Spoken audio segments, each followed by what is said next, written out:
Conversaciones. Manuel Burga Díaz. Pensar el Perú.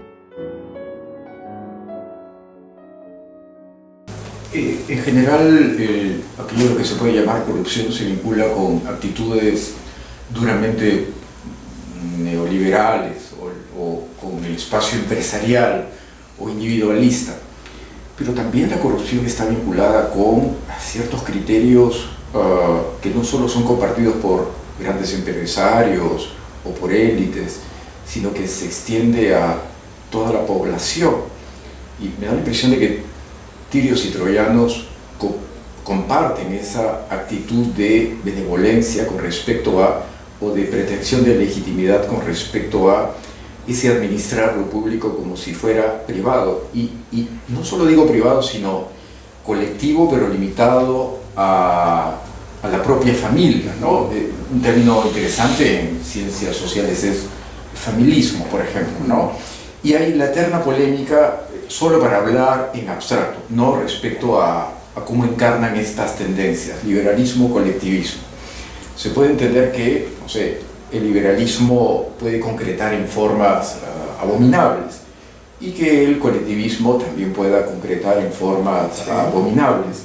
Pero hablemos un poquito del liberalismo como noción o como idea. Y me viene a la mente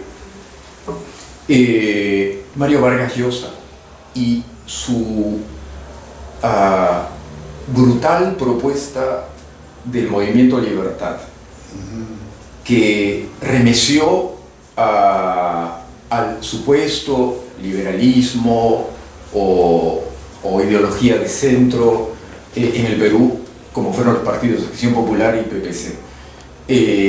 Nadie, o muy pocas personas, empresarios, líderes de opinión, intelectuales, se comieron el cuento o la historia, que no tiene por qué ser una mala historia, de una actitud verdaderamente liberal, ¿no? En el sentido del respeto escrupuloso por la administración pública, etcétera, etcétera, etcétera. Me pongo a pensar en el Vargas Llosa que piensa en lo mejor que puede producir Hayek o Popper, que es aquello de lo que habíamos hablado hace un par de semanas o algo así. ¿Qué es lo limitante o lo brutal, vamos a llamarle así, del neoliberalismo como noción en un país como el Perú?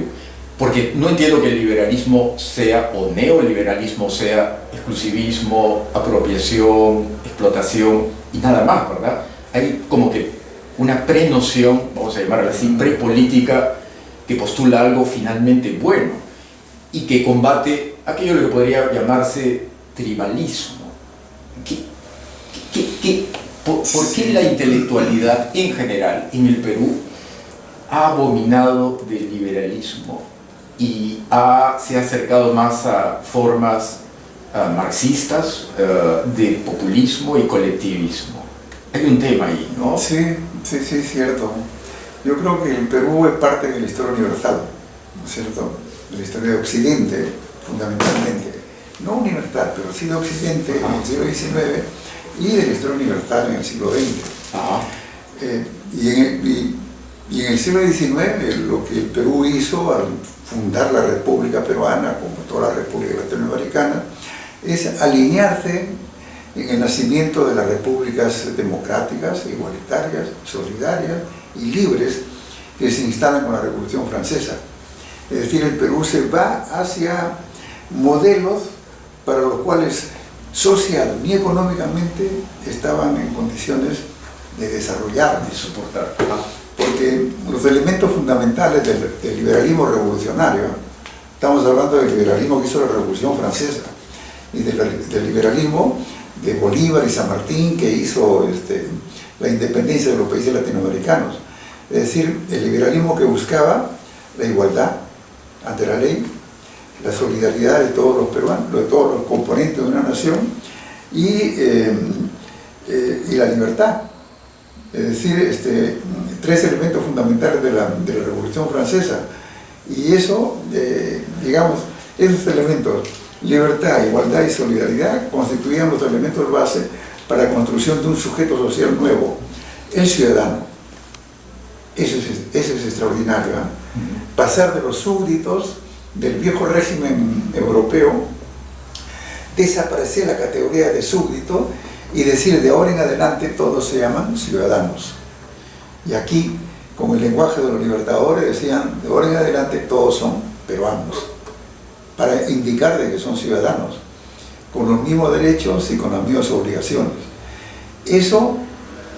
Ese es el liberalismo revolucionario que entra en crisis a fines del siglo XIX en el Perú, cuando se crea la República Aristocrática, o la República Oligárquica.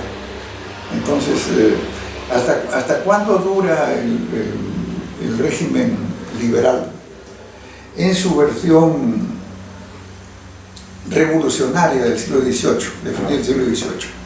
Yo diría que dura hasta 1917, la revolución bolchevique en Rusia. Y a partir de allí se ensaya lo que tú dices que es el colectivismo, lo que es el socialismo, lo que se trata de desaparecer las diferencias de clases, desaparecer fuertemente las desigualdades y darle mayor presencia y fortaleza a los estados por encima de las personas. Sí. Entonces, eso llevó a una situación de dificultades en los países centrales, como del experimento socialista como Rusia. Y bueno, en el siglo XX, todos esos experimentos entran en dificultades, ¿no? Primero la Revolución China del 49, y América Latina, la Revolución Cubana del 59, y luego todos los intentos de volver a los países más socialistas y menos liberales. Pero el neoliberalismo es un invento más reciente. El neoliberalismo es un invento de los años 80. Pero se ideó en los 20s, 30s en Europa, ¿verdad? Bueno, en Europa los desarrollos chauvinistas neoliberales o liberales no dieron mucho resultado.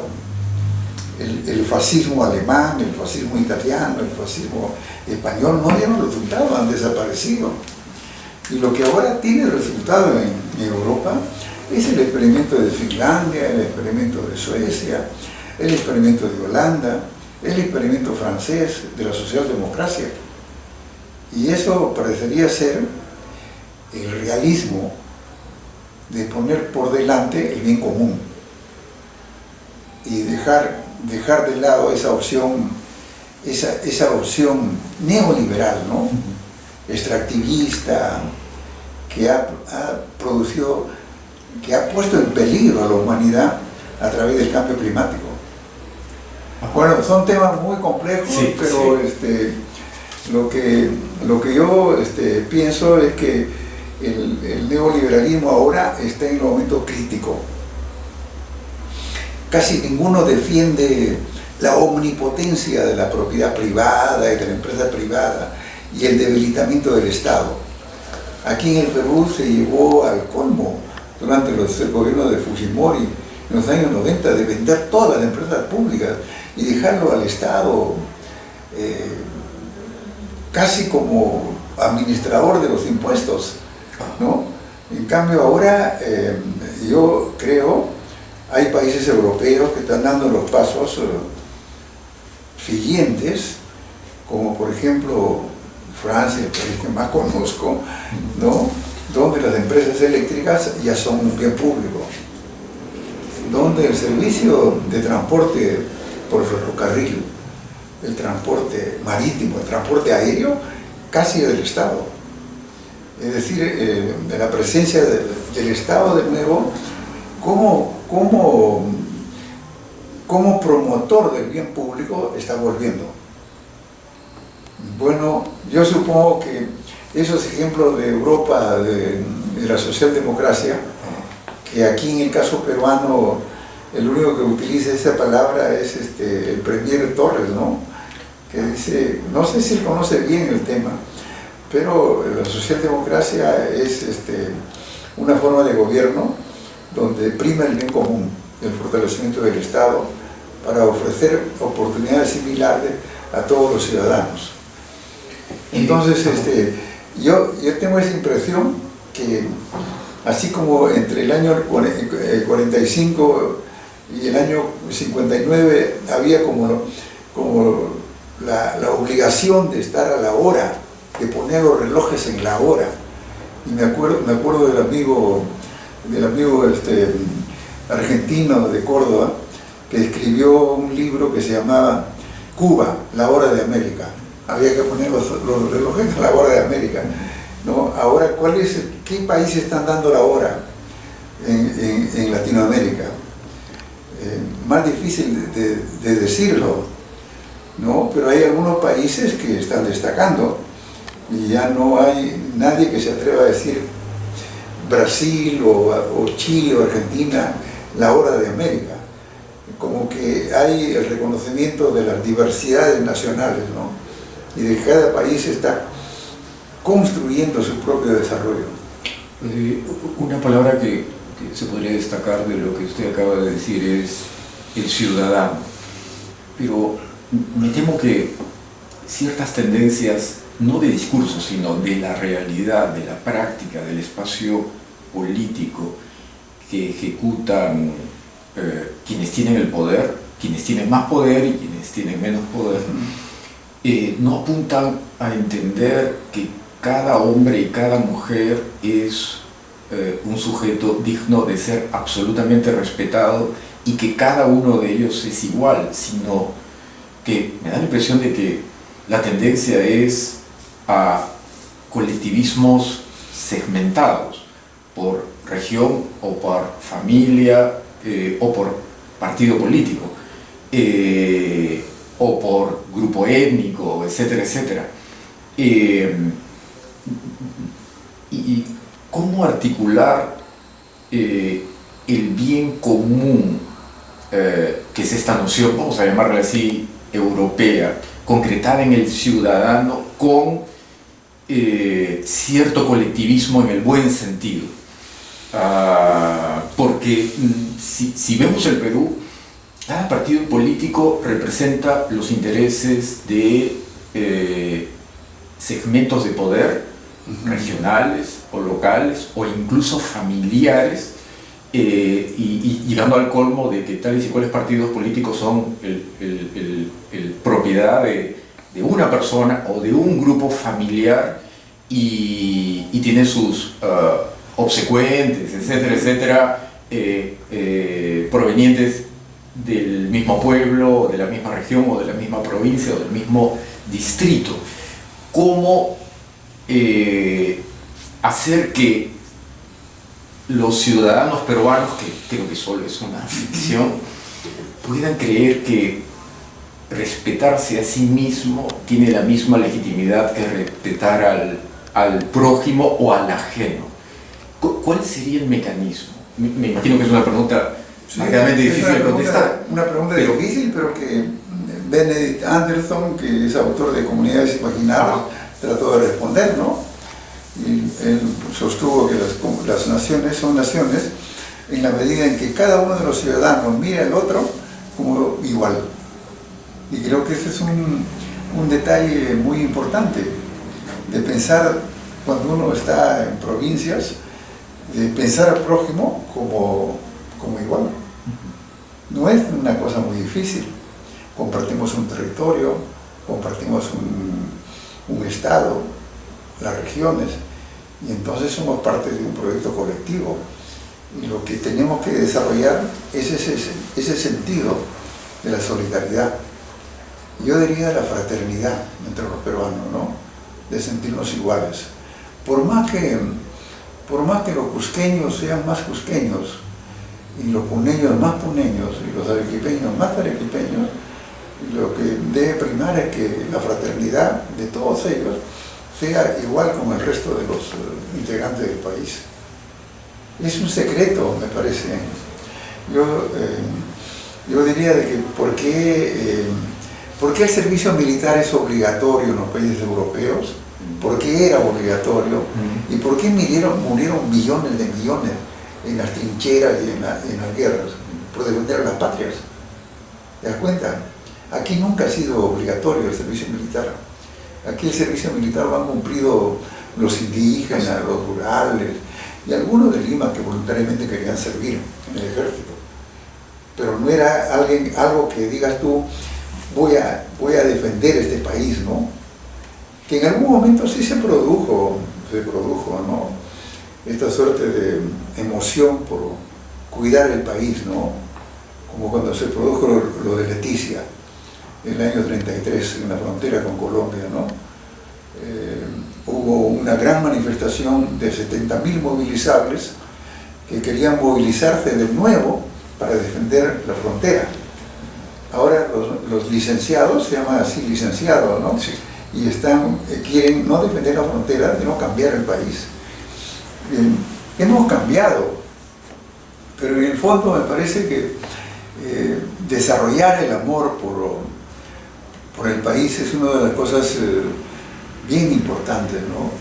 ¿Cómo es que un habitante de Cangallo, de La Mar, de Satipo, se siente bien peruano? Yo digo, es muy fácil, ¿no? Con un aeropuerto donde aterricen aviones y helicópteros y con una pista por la cual puedan llegar camiones y ómnibus a tarifas convenientes y que haya todo un sistema de carreteras y de comunicaciones que a ellos lo pongan cerca del resto del país. Eso no se puede hacer desde las regiones solamente, sino en una fuerza común para crear todo un sistema de comunicaciones que se inició con Leguía probablemente, pero antes con el liberalismo revolucionario de Manuel Pardo, ¿no? En los ferrocarriles. Se puso la línea del sur, la línea del centro, y nunca se pusieron las líneas paralelas. Sí. Solamente, yo diría que hay una pregunta bien fácil de plantearte y tratar de responder: ¿por qué no se pudieron construir mejores carreteras y mejores ferrocarriles desde 1850 a la fecha? ¿Por qué? Una de las respuestas fáciles es la corrupción. Otra de las respuestas fáciles es el Estado patrimonialista. El Estado para controlar mi beneficio o el beneficio de mi clase o de mis amigos. Eso debe concluir. Y la guerra con Chile, ¿verdad? Que paralizó eso. Y la corrupción concretada en 3 o 4 presidentes, sí, ¿verdad? La guerra con Chile fue un acontecimiento importante, claro. Del 79 al 83, Chile nos derrota, invade el Perú, toma Lima y toma algunas regiones, ¿no? Pero Chile antes había entrado con su ejército en la Confederación para derrotar a Santa Cruz, y donde Gamarra y Castilla eran aliados de los chilenos para derrotar al otro. Pero no hay que olvidar que también vinieron en 1820 al 21 con San Martín para liberarnos al Perú. Es decir, que el Perú está inerte desde un poquito, desde la primera década del siglo XIX, y que creo que, espero que comience a despertar, no en el sentido de guerra de frontera, de recuperación de territorio, sino en el sentido de construir una democracia más inclusiva y una ciudadanía más fraterna en el país, ¿no? De la que dependa la nación.